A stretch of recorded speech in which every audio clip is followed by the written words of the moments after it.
Hey, this is Frank Yosa, and welcome to another edition of the Real Estate Can with Inman. Last week we talked about fiduciary duty and what that means, because oftentimes it can easily be forgotten, and also the consumer doesn't frequently understand what that means and what we represent. But now I want to talk about representation. Does a consumer even need representation? I think they do. Do you think they do? Well, one way to answer that question is, what would you do if you were trying to sell your own house and buy your own house? Would you hire a realtor? Would you hire a real estate agent? That's exactly what I did. When I bought my most recent house, I hired one of my agents to represent me throughout the entire process. And thank God I did. It ended up being a 1-year nightmare, pain in the neck.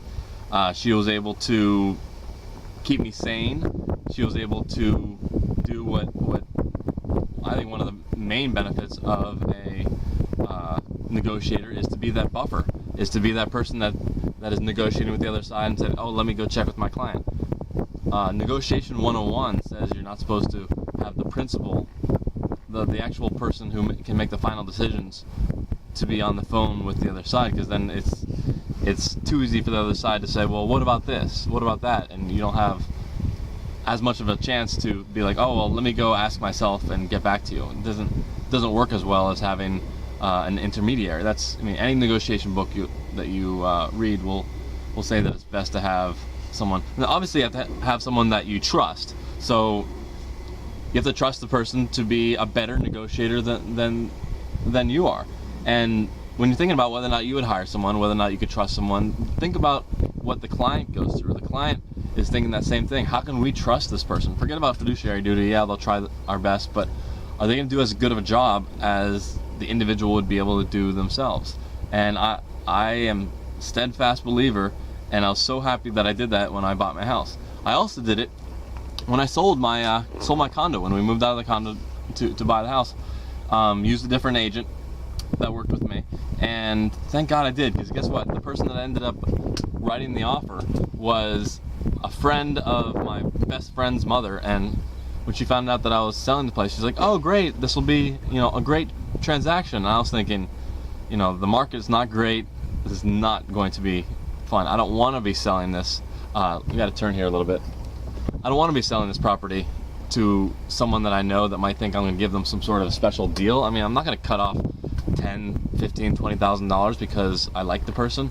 It's just not going to happen. It makes it harder to get real value. But thank God I had a representation buffering the whole system, so that my agent could deal with all that stuff, and he'd take all the questions, come back to me, and I'd answer them, and I didn't have to be directly answering questions like, well, the appraisal came in 18 grand low, are you gonna drop your price by 18 grand?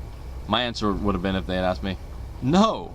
And ultimately that's what the agent did, but we got to think about it, strategize, and ultimately he ended up helping me get, I think it was like $16,000 above the appraised price. So would I have been able to do that myself? I don't think I would have been able to. So I wholeheartedly agree with the concept of representation. And I get this all the time when people that say, oh, well, I negotiate contracts for Lockheed Martin, and I understand contracts and negotiations.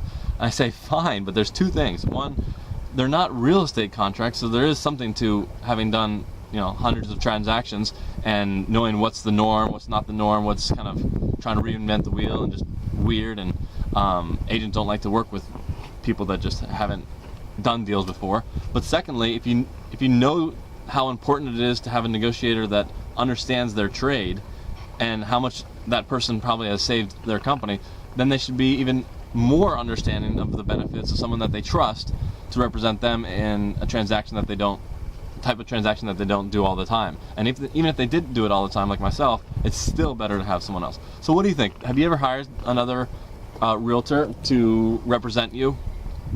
Or do you think that's completely ludicrous? You know how to, throw a house on the MLS. Oh, that's the other reason why I hired a realtor for a listing. It's kind of like that saying, what's that saying?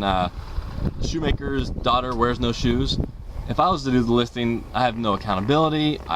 It's just my personality. I probably wouldn't have gotten the postcards out on time, wouldn't have gotten the things done in a timely manner, And that aspect of it is just much better to let somebody else do it that's actually being paid, hired to do it, to do all the steps and to do it right. And ultimately, the whole point is to net the person the most amount of money, even after commission. So if you can't,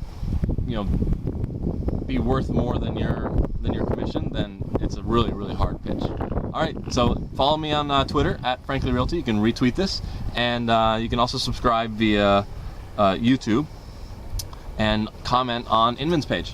Thanks. Ciao.